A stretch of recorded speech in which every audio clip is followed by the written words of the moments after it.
Whisper, and I'm doing a reading today. It's a reading I've been actually meaning to get out for quite a while, but yeah, it's by Edgar Allan Poe, The Raven. It's a great poem, I love it.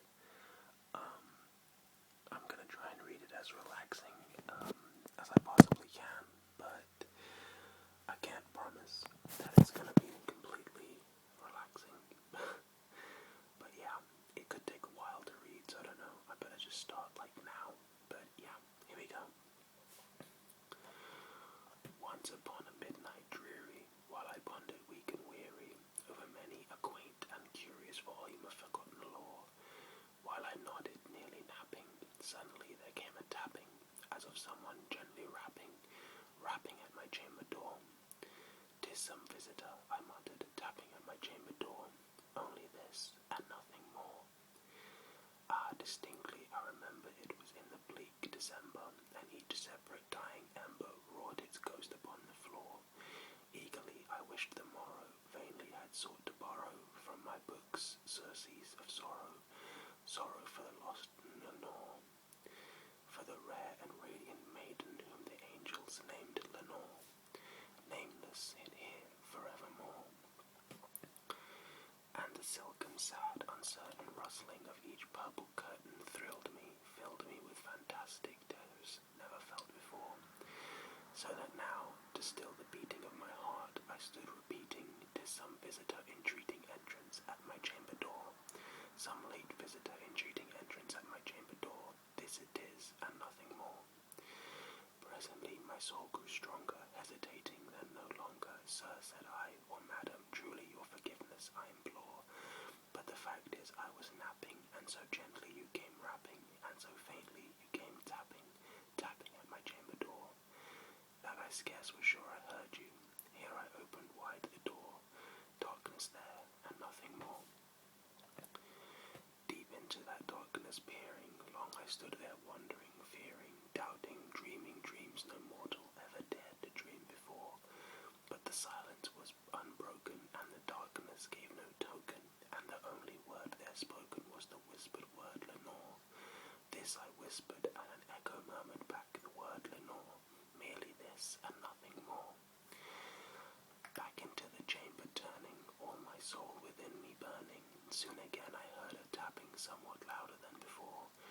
"Surely," said I, "surely that is something at my window lattice. Let me see then what there it is, and this mystery explore. Let my heart be still a moment, and this mystery explore. 'Tis the wind, and nothing more." Open here I flung the shutter, when, with many a flirt and flutter, in there stepped the stately raven of the saintly days of yore.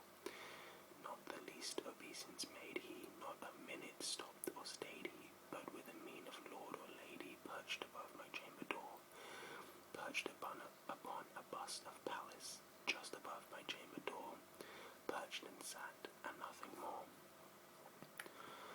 Then this ebony bird beguiling my sad fancy into smiling, by the grave and stern decorum of the countenance it wore, though thy crest be shorn and shaven, thou, I said, art sure no craven, ghastly grim, and ancient raven, wandering from the nightly shore.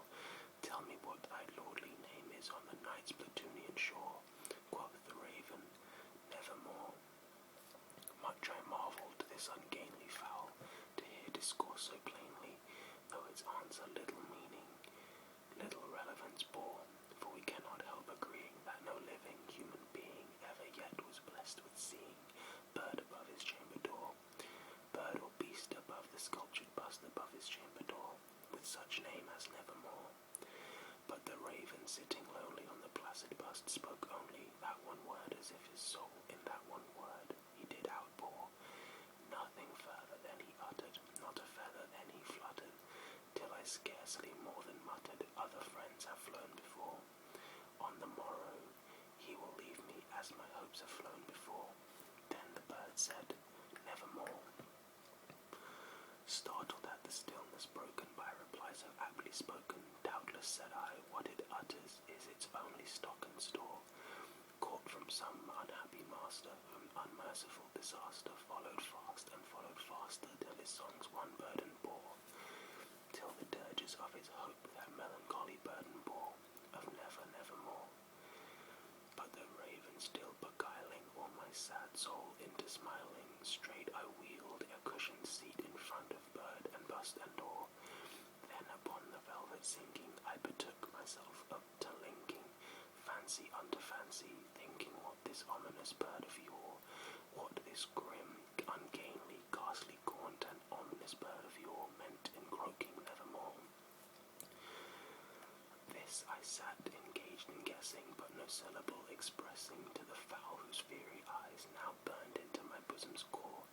This and more I sat divining, with my head at ease reclining on the cushion's velvet lining that the lamp-lit light gloated o'er, but whose velvet violet lining with the lamp-light gloating o'er she shall press, nevermore.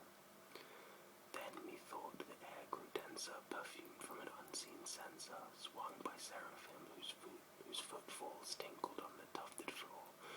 Wretch, I cried, thy God hath lent thee, by these angels he has sent thee, respite, respite, and nepenthe from thy memories of Lenore. Quaff, oh quaff, this kind nepenthe, and forget this lost Lenore. Quoth the raven, nevermore.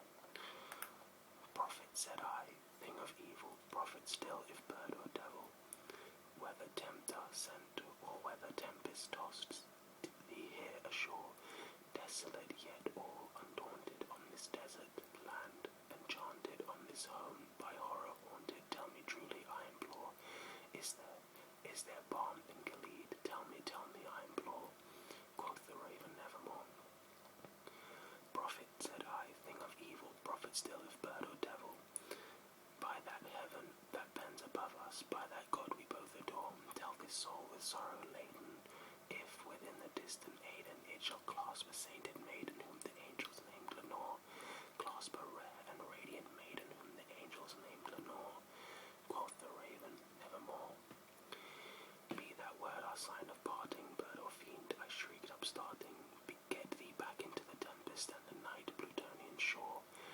Leave no black plume as a token of that lie thy soul hath spoken. Leave my loneliness unbroken. Quit the bust above my door.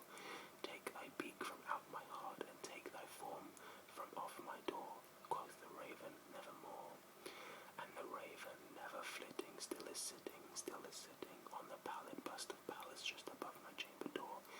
And his eyes have all the seeming of a demon's that is dreaming, and the light o'er him streaming through his shadow on the floor. And my soul from out that shadow that lies floating on the floor shall be lifted nevermore. It was a pretty long poem, but I hope I read it okay. I hope you guys enjoyed this. I don't know if it's relaxing or if you enjoyed it or not, but I really hope you did, because I love that poem. To be honest, I really love that poem. It's one of my favorites. So, that was pretty much all I have to say, and all I had to do today. I just, wanted to get something out that wasn't an update. So yeah, hope you guys enjoyed. Leave a comment and tell me if you liked it, or a like, or whatever, and subscribe if you haven't done so already. Thanks a lot for listening, and I will see you in the next video. See ya.